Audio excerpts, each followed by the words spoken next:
ও যার সর্বাঙ্গে কুষ্ঠ ব্যাধি, ও যার সর্বাঙ্গে কুষ্ঠ ব্যাধি, ও তার চুলকানির ভয় নয়।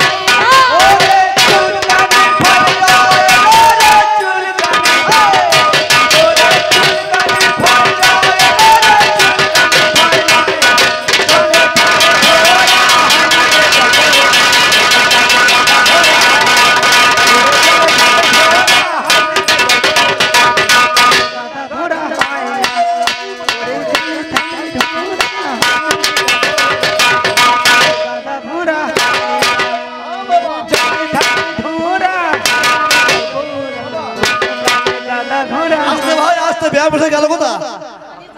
আরে বেহাই বসে দেখে যান ভাবটাকে কি হয় তা দেখুন।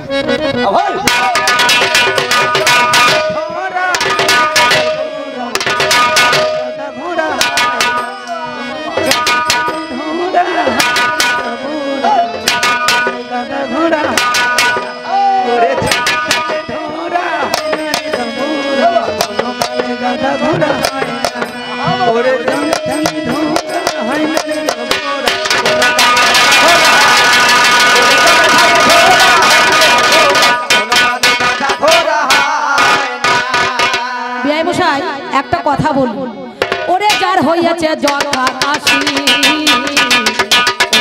বাজায় না ফুলোর বাসি। ওরে যার হইয়াছে জটা কাশি, বাজায় না ফুলোর বাসি। ওই দেখে যার হইয়াছে জটা কাশি, বাজায় না ফুলোর বাসি। ওরে যার হইয়াছে জটা কাশি, বাজায় না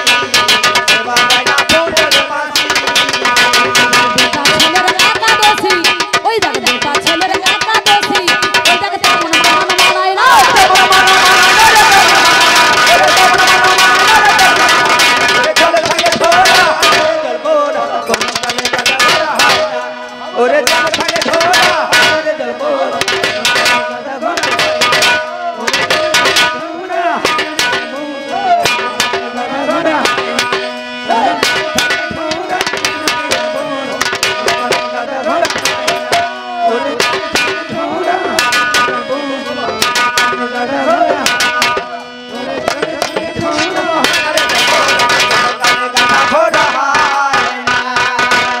তবে যা বলেছো বেশ বলেছো, এইবার আমার কাছে করে জিজ্ঞাসন। বলে বলে দুর্যোধন মতন পঞ্চ পাণ্ডবের ঔরসে পাঁচখানা ছেলে ওরে হল, এক দ্রৌপদীর গর্ভে বাবা জানেন শুনি বলো। একদিকে আছে বপুর বাহন, সেদিনকে অভিমন্যু চিত্রাঙ্গদার কাছ থেকে একটা ছেলে জন্ম হয়েছে রাবণ, সুন্দরভাবে আপনারা জানেন। তারপরে এদিকে কে হয়েছে না যার অভিমন্যু, সেদিন এটা হচ্ছে আলাদা। আর দ্রৌপদীর গর্ভে 5টা ছেলে হয়েছিল। কি ওরে নামটি যাহার শতানী সুতকর্মা হলো, ওরে সুতোষেনা আপনারা জানেন শুনি বলো। সৌতনের মনে একটা ছেলে ওরে রয়, ওরে 5টা সন্তান বাবা জন্ম দিল জানেন মহাশয়। সব গোটা দন্তস্ব দিয়ে নামে হলো, ওরে সুত কেতুই আমার যেই জনা ভালো।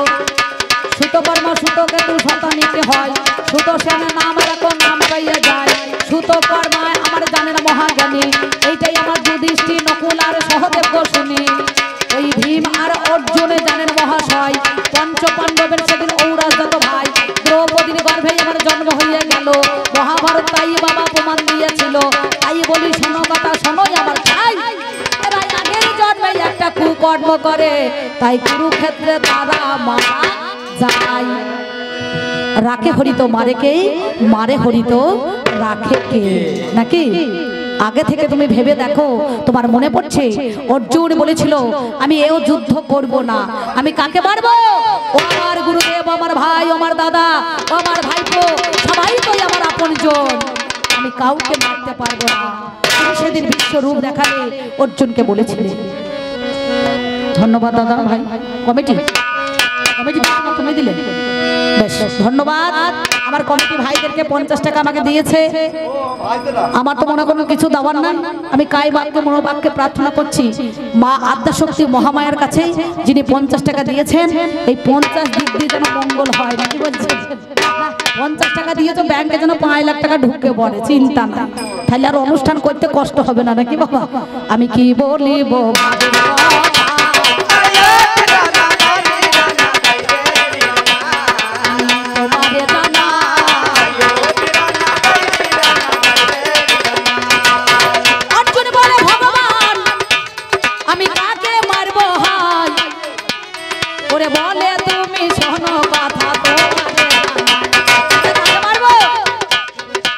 অর্জুন? আমি প্রত্যেককে মেরে রেখেছি, ভেবে দেখো তুমি। আমি হলাম আজ শোনো তুমি হলে উপলক্ষ, বিচার করা যায় কে কাকে কেমন ভাবে মারবে মহাশয়। সব দেখিয়েছিল কিন্তু আমার কৃষ্ণ বিয়াই মশাই হাই এর নিজের ভাবে অভিমন্যু কেমন ভাবে মারা যাবে এটা দেখালে না। ওই অভিমন্যু কেমন ভাবে মরবে সপ্তরথীতে ঘিরে বহু চক্রের মধ্যে খানে, সেইটা যদি তুমি দেখাতে। আর অর্জুন বলো যুদ্ধ করতো না,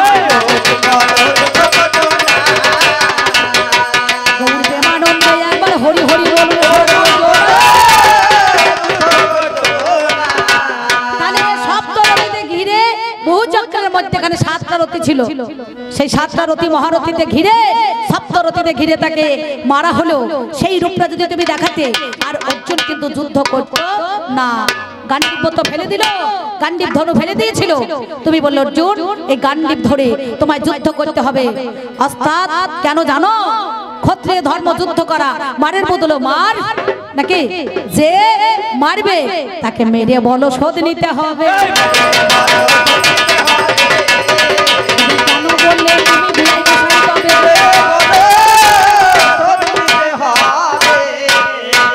গেল মোর প্রথম কথা,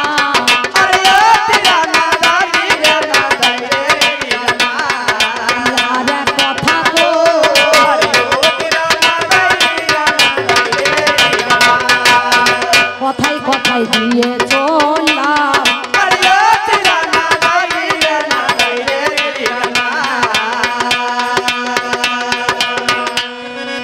বাবারে সৌরভ এসেছে আমাকে 20 টাকা দিতে। সৌরভ কি দেখেছেন কত সুন্দর ছেলেটার নাম?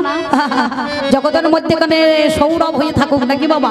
বলছে 10 আর 10 20 গান যদি ভালো হয় পুরস্কার হিসাবে নিস, আর গান যদি ভালো না হয় বেঁচে থেকে দরকার নাই, তাহলে 20 খাইয়ে নিস। নাকি বলছে? আমার বিআই মশাই বলছে 20 দিয়েছি। 20 মানে কি? এই দেখো 20 মানে কি জানো? মানে একটা হচ্ছে সংখ্যা, একটা হচ্ছে ধানের জমিতে স্প্রে করা, আর 1 মানে অমৃত দান করা। যিনি আমাকে অমৃত দান করেছেন সেই সুন্দরভাবে 20 টাকা যেন তার মঙ্গল হয়। না বলছেন? এমন সময় আমি কি বলিব ভাবের কথা তোমার কাছে যাই। আর এক কথা কইয়া গেল বিআই মশাই, পাগল রে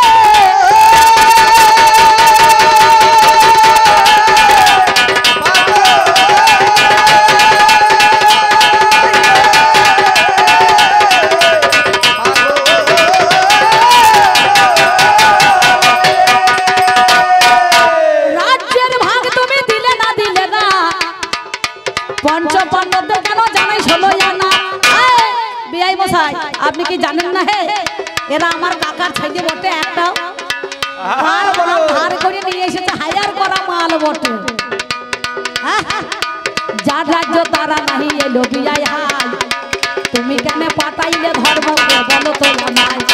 তুমি মুচ্ছুরি কেন করতে এলে মাঝখানেতে জানি, তুমি নাজরাতে এলে কেন বলো কর্ণ ভরি। তোমার কুকুরের মতো লাজ লড়িয়ে কি হবে? হে তুমি গয়লা ছেলে দুধ ছানার ব্যবসা করো না? ওই দেখো নানুরে বাজারে বসো না, যুদ্ধের মর্ম কি বুঝবে?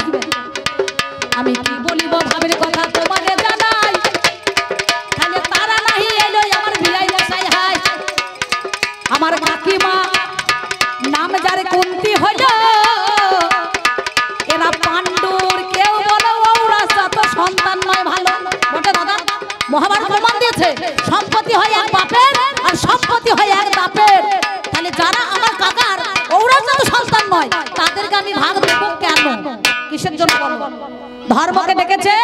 যুধিষ্ঠিরকে জন্ম দিয়ে দিয়েছে। আমি বলি কথায় লাগে তোমায় তবে ধর্মকে ডেকেছে, আহ্বান করে যুধিষ্ঠির জন্ম নিয়েছে। তাহলে যুধিষ্ঠির ধর্ম হচ্ছে ধর্মরাজের পুত্র যুধিষ্ঠির নাকি? যে যুদ্ধে স্থির থাকতে পারে সেই তো যুধিষ্ঠির নাকি? যুদ্ধ করেছে, স্থির থাকা করিয়েছে। আর পবনকে ডেকেছে, পবনকে ডেকে ভীমের জন্ম নিয়ে নিয়ে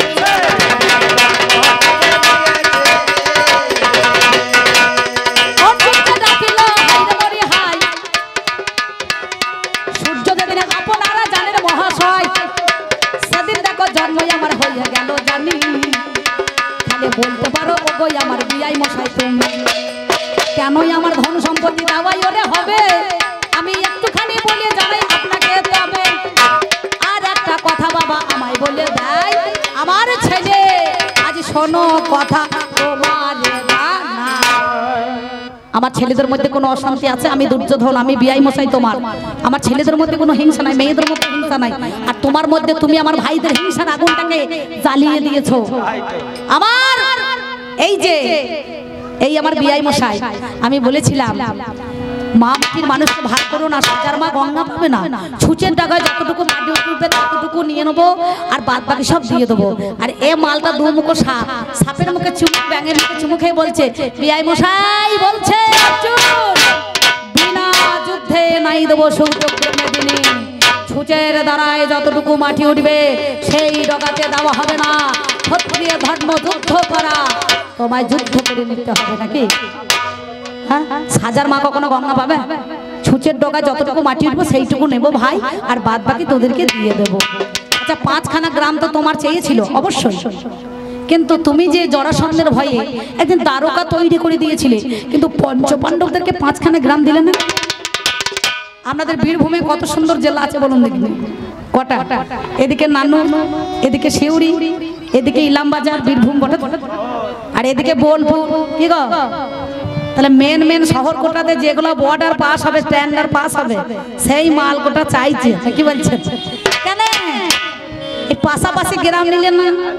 হ্যাঁ, এগুলা নিতে হবে না। এই যে 4 কল গ্রাম, কি তারপরে খালা, পাপুরি, এদিকে চিতগাঁও, উরুন্দি, বড়া, মাসুন্দি, পান্ডুগ্রাম, খাটুন্দি, এসব নিলে না? কি বলছেন? এই 5খানা গ্রাম হচ্ছে না? ভালো করে একবার ম্যাপে দেখে নিন তো। 4 কল গ্রাম, তারপরে আমার কোথা খালা, পাপুরি 2টো নাকি, আর কোথা এই বনগা, জলন্দি 5টা হচ্ছে তো ঠাকুর মশাই। এই 5খানা মাল কেন নিলেন? যেদিকে ভালো ভালো স্ট্যান্ডার্ড হবে পাস, সেই বর্ডার গোনা কেন ঘিরতে এলে? বিয়াই মশাই কথা বলি,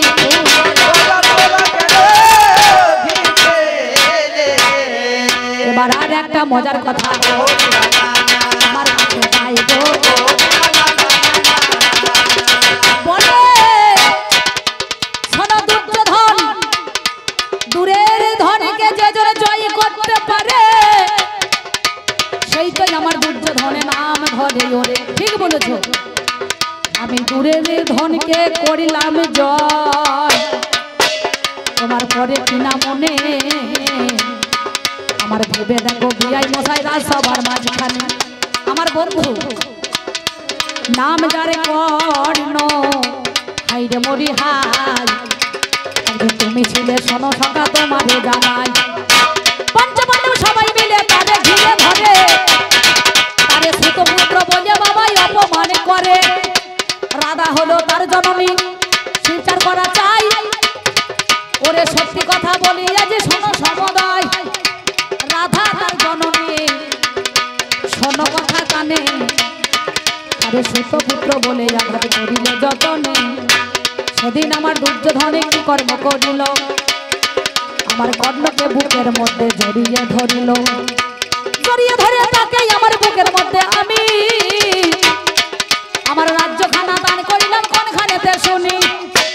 অঙ্গরাজ্য দান করিলাম, হাইরে মরি হাই, অঙ্গরাজ্যের রাজাই আমি বানিয়ে দিলাম তাই সেদিন আমার অঙ্গরাজ্যের রাজা করলাম আমি ওগো আমার ভাইয়া জীবন শোনো কথা তুমি অধীরথের ঘরে এসে লালন পালন হলো এই কথা জেনেছিল শ্যাম চিকন কালো তাই তারে অপমান করলে তুমি হাই তাই তো রাজা করে আমি তারে ভাগ দিলাম ভাই আর তুমি তারা অপমান করেছো কোন দিন করেছো তোমার মনে নাই যে কর্ণ তোমাকে সেদিন নিজের সন্তান বিষকে তুকে কেটে ঝোল ঝাল অম্বল টক সবই কিছু করে খাইয়েছিল আর সেদিন তুমি বিশ্বাসঘাতকতা করলে ব্রাহ্মণের রূপ ধারণ করে ওই জন্য তাই ঠাকুর মশাইকে বলছি রাগ করবেন না কলির বামুন ধরা সাপ যে না ছবে তারই পাপ বুঝতে পেরেছেন এখনকার বামুনও যা ভেড়ার লোমও তাই বুঝতে পেরেছেন দুটোই সমান কিছু মনে করেন না তাই কেন বলেন দেখেন শুদ্ধ ভেড়ার লোমে কি হয় কম্বল হয় তো আর কম্বল ছাড়া বসতে দেয় মানুষকে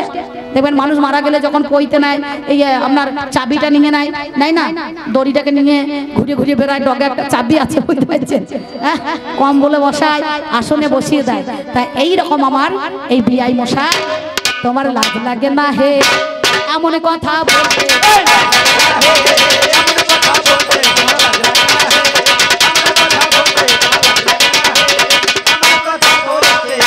তুমি কাপড় ছিঁড়ে গালি করে তুমি কাপড় ছিঁড়ে গালি করে বললে হেটা লাইটের বলতে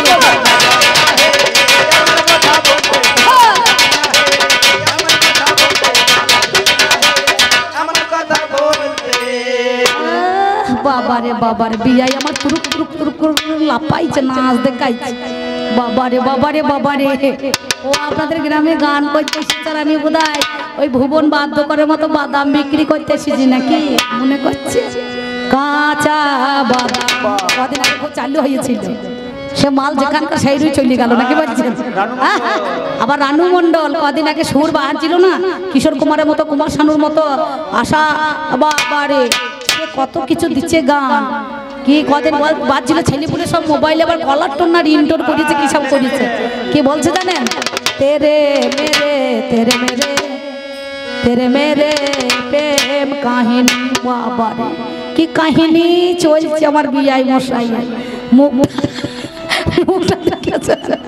মুখে মধ্যে ঝরছে মুখ দেখে মনে হচ্ছে বিআইকে গলা জড়িয়ে ধরে চুমু খাই গো কি বলবো দাদা ভাবে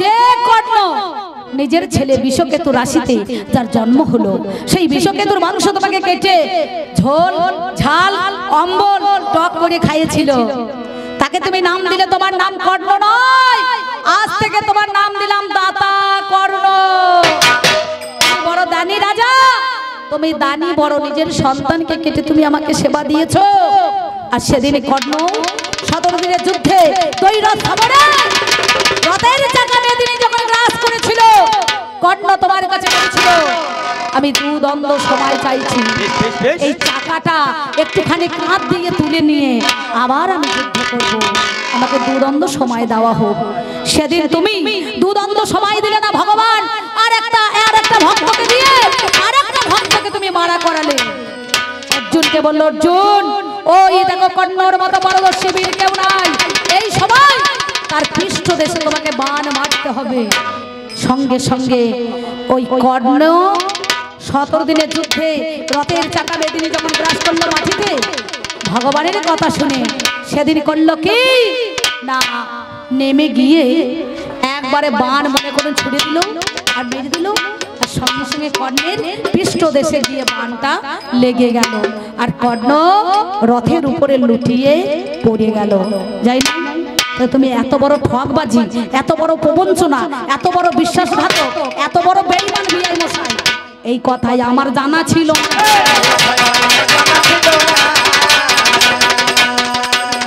শুধু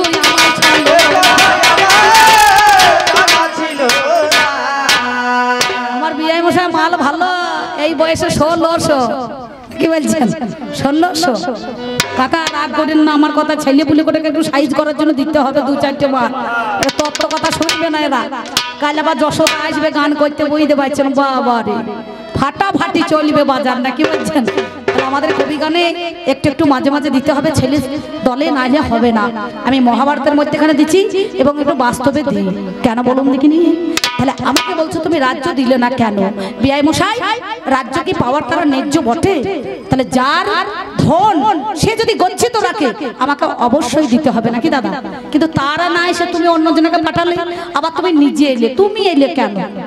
আমার একটা মোবাইল হারিয়ে গিয়েছে, গান করতে করতে চার্জে দিয়ে বসিয়ে দিচ্ছে, কমিটি এদিকে টাকা দিয়েছে আমাকে 15,000, আমি গুনতে লিখেছি, আর ওদিকে আমার 24,000 মোবাইলটা কেটে পড়েছে নিয়ে, বুঝতে পারছেন?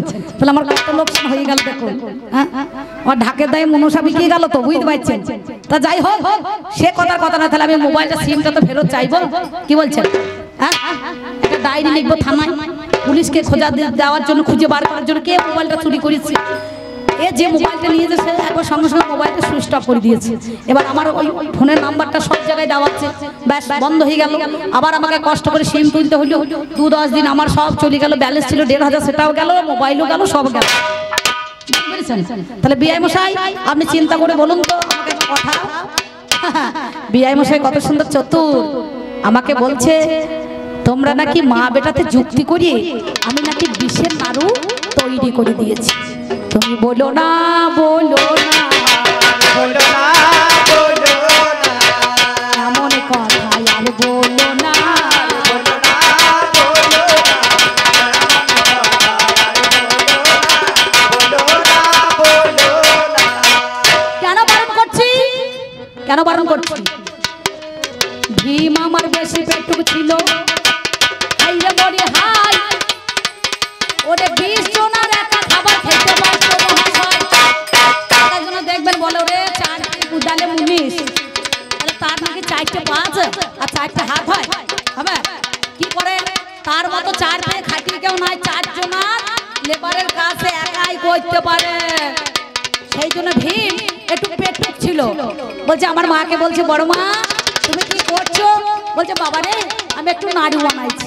তা বলছে বড় মা তুমি এমন একটা নাড়ু বানাবে যেন 20 জনের নাড়ুর যেটা ওয়েট বা ওজন, যতটা 20 জনের খাবার সেই নাড়ুটা তৈরি করে তুমি আমাকে বড় মা দিয়ে দিও গো।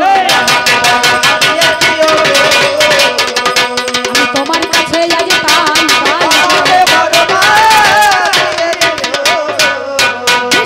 বিশ্বের নাড়ু, বিশ্বের নাড়ু, বিশ্বের নাড়ু, 20 জনের নাড়ু তুমি আমাকে দিয়ে দিও। আচ্ছা তুমি বলো তো কেন ভীমকে বিষের নাড়ু দিলে? আমাদের কয়েকদিন আগে, কয়েক বছর আগে আমাদের একটা এখানে করোনা এসেছিল, করোনা রোগ, মহামারী নাকি বলছেন, কলেরার চাইতো মহামারী করোনা রোগ। করোনা রোগে অনেক সময় স্যানিটাইজার দিয়ে হাত ধুতে হয়েছে, মাস্ক পরতে হয়েছে। আগেকার দিনে যেমন গরু মোষের মুখে ছাবি লাগাইতো, মানুষও লাগিয়েছে নাকি বলছেন। আত্মীয় স্বজনের বাড়ি, কুটুম বাড়ি চলা যাবে না, যাওয়া যাবে না, গায়ে গায়ে গা লাগানো হবে না, দূরত্ব বজায় রাখতে হবে। আপনি হাসছেন, ট্রেনে বাসে কত দূর না, মধ্যেখানে একটা 3টে সিট, দুই দিকে দুজনে বসছেন মাথায় মাথায়, আর মধ্যেখানটা ফাঁকা থাকছে একটা সিট, যেন কারো কারো গায়ে যেন টাচ না হয়, বুঝতে পারছেন? তা বলে বেশ ঠিক আছে। তাহলে এইবার মনে করো এই করোনা রোগে আক্রান্ত হয়ে মানুষ কি করেছে? প্রথম ডোজ দিয়েছে ভ্যাকসিন। যার বেশি পড়েছে সে পটল 5 থেকে উত্তাপুরে ঘাটে চলে গিয়েছে, আর যে একটু নর্মাল পেয়েছে সে বেঁচে গিয়েছে। আর 3টে ডোজ বেশি নিয়েছে, তাহলে তার ভালো হয়েছে নাকি বলছেন? যখন কোভিড-19 তে মনে করুন আমাদের এসব অবস্থা চলছিল, হ্যাঁ চলছিল না? তাহলে কেন? যাতে মানুষ এই করোনা রোগটা না হয় আগে থেকে বাঁধন দিয়েছে নাকি কাকা, তাই না? সেই জন্য আমি জানতাম ভীম পাতালে যাবে। পায়ে যেমন একটা অঙ্গনার দিদিমণি সেন্টারের সামনে খুচিয়া শাড়ি পরিয়ে আবার খুচিয়ে ভ্যানিটি ব্যাগ নিয়ে চলে আসছে, পায়ে গোদ হবে না, 6টা করে ট্যাবলেট দিচ্ছে। বাবা কি কাজের বাহার তাদের, বাবা কটা চাল ডাল আনছে দিকে, কি গরম গো তাদের, একবার পাপ হচ্ছে না, বুঝতে পারছেন? যদি কোনো জনে থেকে থাকেন আমার কথা রাগ করেন না। তা বলছে কি হবে? বলছে পায়ে গোদ হবে না, 6টা ট্যাবলেট দিলাম, চিবিয়ে জল দিয়ে খেয়ে নেবেন, তাহলে ভালোই যাবে। বলে হ্যাঁ হবেই না, গোদ কোনোদিন হবে না। বলে বেশ ঠিক আছে। তাহলে আগে থেকে সেন্টার থেকে, ওপর মহল থেকে বাঁধন নিতে বলছে যাতে পায়ে কারো গোদ না হয়, কি তাই তো? সেই জন্য ভীমকে আমি দেখলাম, ভীম তো পাতালে যাবে, পাতালে বাসকি নাগ সেখানে আছে, বিষে বিষে বিষক্ষয় বিষধর সর্প যদি দংশন করে, আগে থেকে ভীমকে বাঁধন দিয়ে রাখলাম। 7 দিন পরে ভীম আবার ভাসতে ভাসতে গিয়েছিল পাতালপুরে, আবার বাবা বাড়ি চলে এলো। বাঁধন আগে থেকে দেওয়া ছিল। তাই তোমাকে 2 রকমের উত্তর দিলাম। বিষের নাড়ু বিষ সোনার নাড়ু একাই খেলো, আর বিষে বিষে বিষক্ষয় হলো, আগে থেকে বাঁধনটা দেওয়া ছিল।